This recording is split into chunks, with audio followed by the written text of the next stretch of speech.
Hello, everyone, and welcome to another filmmaker interview for the 23rd Annual Garden State Film Festival. My name is Mike Cassidy, and I'm going to be asking a lot of questions tonight, centered at our current guest, Adam Saccafico.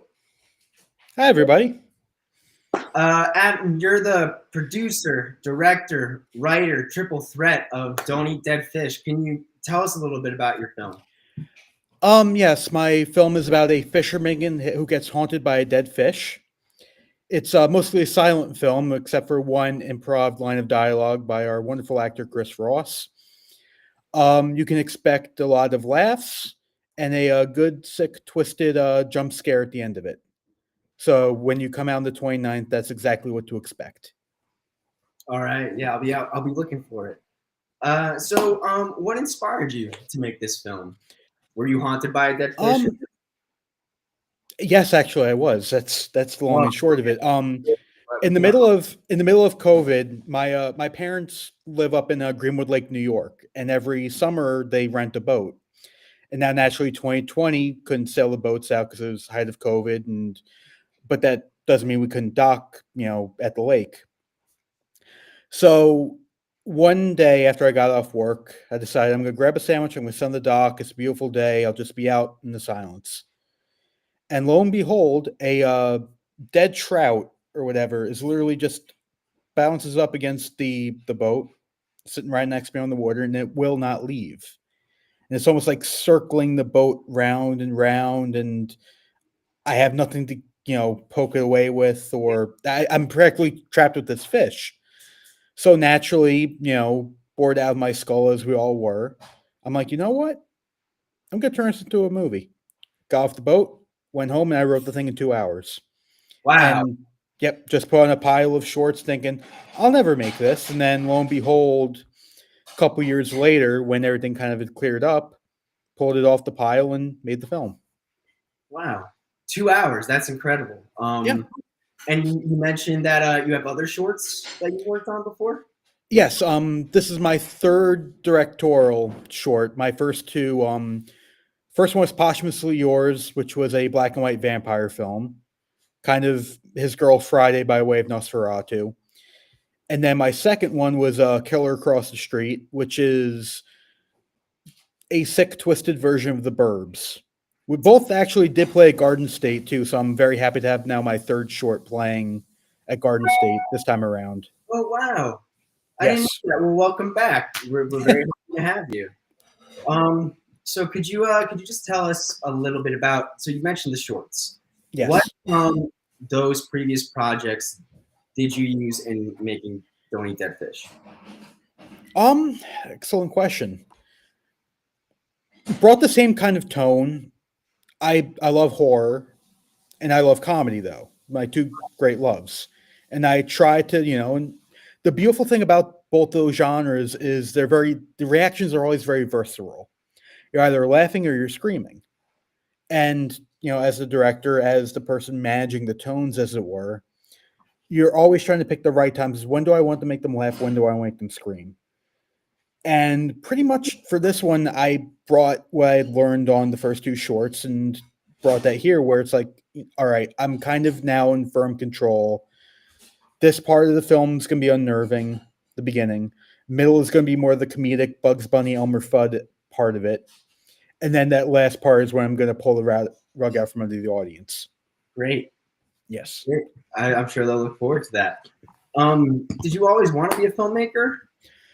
Since I was 14 and I accidentally stumbled into the wrong classroom, I had back. I went to MEMS for middle school, and they used to have elective courses, which was basically, or flex courses, rather, which was basically like if you need tutoring in a specific class, you can basically flex out of that class and get tutoring. But by and large, you'd be going to this weird kind of like, home economics.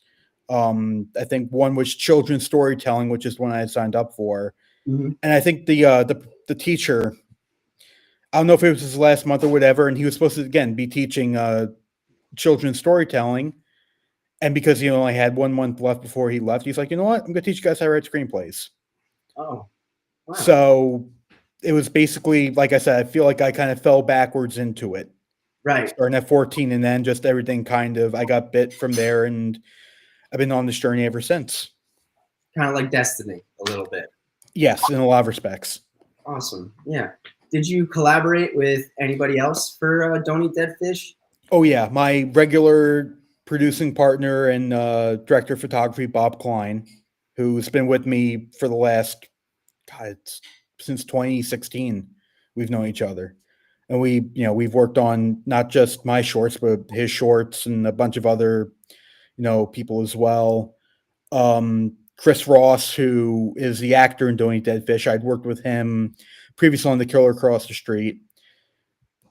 Great guy, terrific actor, an actor who always surprises you as a director, always comes with his own takes, How so? which is something that, like, I'll give you an example, and Killer is probably the most pronounced one. I'd written this character, this kind of kooky neighbor, to be a little bit more heightened, like a mad scientist, like very spindly, very like that type. Yeah. And he had a completely different take on the character. And when he sent his self tape in, it was very, low key, and he spoke in with a very gravelly voice, and everything was very muted. And it was not what I was looking for. But I remember calling Bob over and being like, Bob, this is what I was looking for, but this would be perfect. And it changed the characterization, and I just went with that. Wow. Again, it's people like to think that directing is very much like, exactly, and this is what you're going to do. No, it's you're facilitating more than anything else. So when somebody comes like a Chris Ross who has their own take on this character, and you hear them out, and then you go, okay, I had this, but yours is better. So let's go off of yours, but add these couple little tweaks. And that's how you build characters out with actors. You give them the space to do their job, and you're there to kind of guide them along the way. It's not so much, no, damn it, like this. I feel like if you do that, look, part of the job is that, unfortunately, from time to time. But if you give actors the space to work, then the character has more room to breathe. And Chris is definitely that kind of an actor, and he definitely does that in Dead Fish. Like, I think he gives a wonderfully physical performance because naturally he has no dialogue. Yeah. But just little things he did, which again blew me away when I was on set because I wasn't expecting it. And I'm like, I didn't know he was going to do that, but he did it, and it's really good. All right, let's build on that. Right. So That's sorry, I didn't mean to interrupt. it's So quite you right. work with the actors to create the characters. Correct. Right. It's again, a lot of people look at it from the perspective of you're hiring somebody to do a job. No, you're hiring somebody to kind of create in their own realm. That's why casting is as important as it is. That's why hiring crews is important as it is, because everybody's adding to your baby. They're not trying to, stifle it. They're creating. And if you give people the space to create, it's only going to benefit your project. It's only going to benefit your film, ultimately. Absolutely. Do you have any other future projects coming up? I have one short that's kind of kicking around, which is a ghost story about, a family dealing with loss. It's probably the most serious thing I've done. I have a couple features I'm trying to get off the ground, but you know how that goes. It's a lot of, stop and stall, stop and stall. But hopefully that short with the right timing, hopefully, they'll start shooting in the fall. I'm hoping, at least. I hope so too. I hope so too. If you could give a piece of advice to, say, 14-year-old you, or one of the people watching this video who want to become a filmmaker, what would you say to them to help them get started? God, 14-year-old me, I'd tell him to chill out. Yeah. First and foremost, I'd be like, dude, calm down. Most of the stuff you worry about ain't the end of the world. To any filmmaker, it's know what came before you, but find your voice. Your voice is your currency. That's probably the best advice I've ever been given, which is you can have 1,000 different influences, and God knows I do. But at the end of the day, what sells your movie is you. So, like I said, know what came before you, but take that and find your own voice through that. to an extent. That's great advice.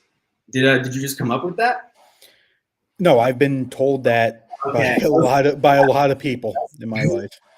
A lot of teachers, a lot of other filmmakers. Just that's the best advice I've been ever given. And if I can impart that to somebody else, I guess I did my job there. Yeah, I say you did too, for sure. So can we expect to see you at the film festival this year? Absolutely. I'm definitely going to be there for Dead Fish's screening on the 29th. And I do have a couple of friends who are going to be around, so I'm going to try to go to as many screenings as I possibly can. Nice. But I will absolutely be there, Asbury Lanes, 29th at 9 o'clock. Yep. I was about to say the same thing. So yeah, I really appreciate you calling and speaking with me tonight. It was an absolute pleasure. You can catch Don't Eat Dead Fish Saturday, March 29th, block AL7. That's in Asbury Lanes. And it's playing from 9 o'clock to 11:15 p.m. Excellent. Adam, Okay, everybody. thank you so much. Can't wait to see you in a couple months. Same here, Mike, and thanks for having me on. Of course, absolutely. Have a good one.